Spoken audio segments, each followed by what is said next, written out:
வணக்கம் என்னுயிரே செல்லம்மா. இன்றைய ப்ரோமோ. தன் கைகளை மார்புக்கு குறுக்கே கட்டிக்கொண்டு ரதி மரத்தில் மாங்காய் அடிப்பதையே ரசித்து பார்த்து கொண்டிருந்தான் தேவா. மரம் நிறைய மாங்காய்கள் இருந்தது. ஆனால் ஒன்றை கூட அவளால் அடிக்க முடியவில்லை. அவள் மனமும் கண்களும் மாமரத்தில் நிலைத்திருக்க தன் பின்னால் வந்து நின்றவனை அவள் கவனிக்கவே இல்லை. திடீரென்று பின்னால் இருந்து இரு கரங்கள் அவளை அப்படியே மேலே தூக்கி இருக்க ஒரு நொடி அதிர்ந்தவள் திரும்பி பார்த்து அது தன்னவன்தான் என்றதும், நீங்களா, எழுந்துட்டீங்களா என்று நிம்மதி பெருமூச்சு விட்டாள். இப்போது அவன் துணையோடு எட்டாமல் இருந்த மாங்காய்களை எட்டி பிடித்து அடிக்க அவைகள் மரம் பிரிந்து மண்ணில் சேர்ந்தது. அத்தனை ஒரு சந்தோஷம் அவளுக்கு. ஐயோ, மாங்காயை பார்த்தா இப்பவே எனக்கு நாக்கில் எச்சி ஊறுது. கட் பண்ணி உப்பு மிளகாத்தூள் போட்டு சாப்பிட்டா சூப்பராக இருக்கும். போதும் போதும், இறக்கி விடுங்க. குச்சியை கீழே போட்டாள்.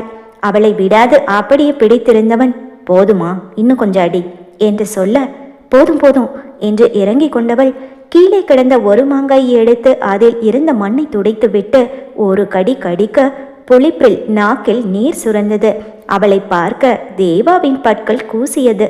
அவள் அருகில் வந்தவன், ஏய் செல்லம்மா இரு, நமக்குள்ள இன்னும் ஒண்ணுமே நடக்கல, அதுக்குள்ள மாங்காய் சாப்பிட ஆரம்பிச்சிட்ட என்று கிண்டல் செய்ய, எனக்கு சின்ன வயசுல இருந்தே மாங்காய்னா ரொம்ப பிடிக்கும் என்று விழுந்து கிடந்த அத்தனை மாங்காய்களையும் கையில் எடுத்துக்கொண்டு நடந்தவள், காலையில் உங்களை டிஃபன் சாப்பிட்றதுக்கு நானும் பாட்டியும் எத்தனை வாட்டி எழுப்பணும் தெரியுமா?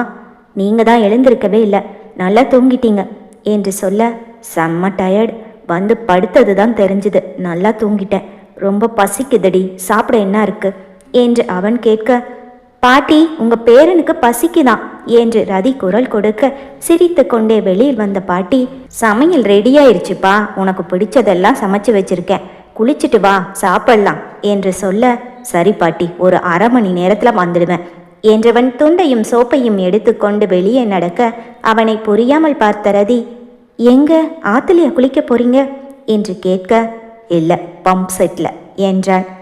ஐ, ஜாலியாக இருக்கும்ல, நான் பார்க்க வரவா என கேட்டாள் ரதி.